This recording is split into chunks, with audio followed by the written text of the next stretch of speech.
planteó Arturo desde el principio, que el tono de comedia iba a existir. De hecho, al principio le dije, mira Arturo, hay dos elementos que además lo tienes que decidir tú, que es fundamental. Para que era importante que estuviera Arturo, o sea, sin Arturo no se podía hacer. Y el otro elemento es Arturo va a ver comedia, es una comedia. Habrá parte, digamos, que pueda ser más trágica o parte más dramática, pero fundamentalmente va a tener el ritmo de comedia. Y tanto era que la música estaba antes de empezar a rodar. Lo teníamos muy claro. Eso tenía, porque no, creo que era el formato fundamental para contarlo, porque también venía, vuelvo a decir, de esa espina dorsal o del pez, que era la parte que contaba Talla, con lo cual tenía que ser una comedia.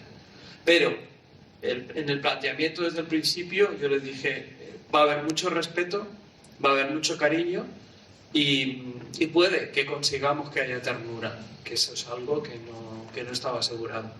Con ese parámetro también le dije que era un proceso abierto, que al principio lo único que había era la línea central de cómo contaríamos la cuestión del rodaje, y sí que estaba desde el principio la cuestión del monstruo, que la cuestión del monstruo viene, pues lo mismo, supongo que es evidente, que viene de La Rosa Púrpura del Cairo, de Un hombre lobo americano en Londres, de Matine de Joe Dante, es decir, viene un poco de esos mundos, unido a que la película empieza como las películas de Woody Allen, viendo Casablanca. En este caso él está viendo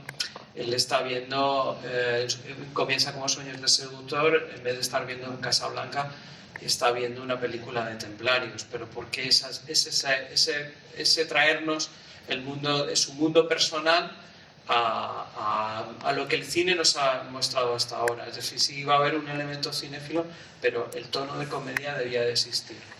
Lo que sí es que se ha construido luego todo en montaje, todo lo demás. Era lo único que teníamos. Es decir, se rueda con guión la parte del monstruo y 4 o 5 elementos más. Lo demás hemos dejado un poco libremente que fluyera completamente la historia, y después el guión de montaje ha sido bastante complicado, bastante complejo, hasta llegar pues al equilibrio de todos los temas. Me preocupaba muchísimo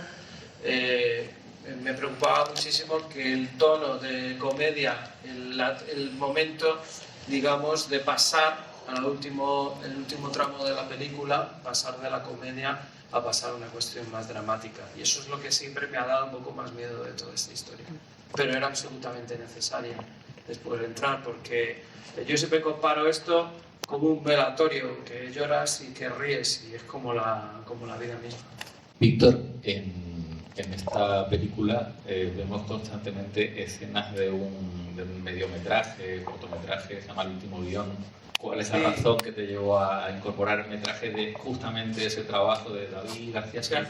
David García, ahí qué bien, porque así le citamos, porque David además ha sido un elemento maravilloso, porque de hecho el vestuario que lleva Botet es el propio es uno de los templarios que había dentro del documental. Es que la verdad es que al principio fue un poco por rentabilizar medios, porque dije, bueno, si ya existe, no me parecía por otro lado utilizar una película de Osorio.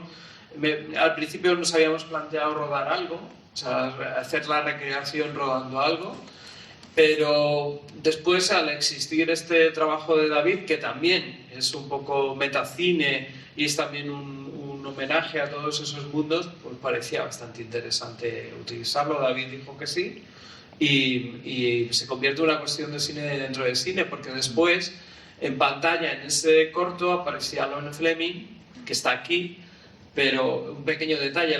Mi Adorado Monster está lleno de pequeños detalles que hemos ido construyendo. Uno de ellos es que ahí hablan en castellano, pero lo que es danesa, le dije, ¿y por qué no vienes, te doblas tus frases al danés? Y digo, porque sería todavía mucho más bizarro que este señor va a ver películas del Spanish Horror en danés, que podías tener. Entonces, como era toda una locura, pues sí, vino otro día a doblarse para que estuviera incluida.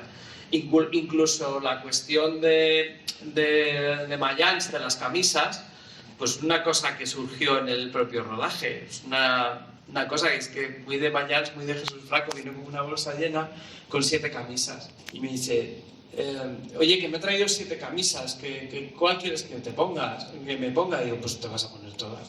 Pones todas y ya está. Y entonces, y nos pasó una cosa muy divertida, que el primer día que vamos a color, a etalonaje, de repente Jaime le había cambiado el color. Dice, no, he intentado arreglártelo porque se nota mucho. Digo, pero Jaime, ¿no te has dado cuenta, tío? Y le había cambiado el color a las camisas, le había puesto a todos un curro que te cagas, le había puesto el mismo color a todas. Digo, no, hombre, es que ni siquiera es el color, es que ni siquiera es la forma, ¿no? Estas cosas que nos pasan, porque nos han pasado muchas cosas desde el primer día de rodaje, que sacamos el cartel de los resucitados en La Pedriza, y esto es verdad, ¿eh? A unos 50, había aviso de tormenta, pero 50, 100 metros, porque además nos pilló muy cerca, cayó un rayo. Fue sacar el y yo le dije a David Cortázar, al operador, digo, igual esto no es buena idea, ¿eh? Y tardamos casi un mes en volver a rodar. La hemos rodado, esto sí que es interesante contarlo, se ha rodado en 8 meses en 28 sesiones. O sea, ha estado en función del calendario de quienes intervenían. Entonces ha sido, el método de trabajo ha sido un poquito cansino.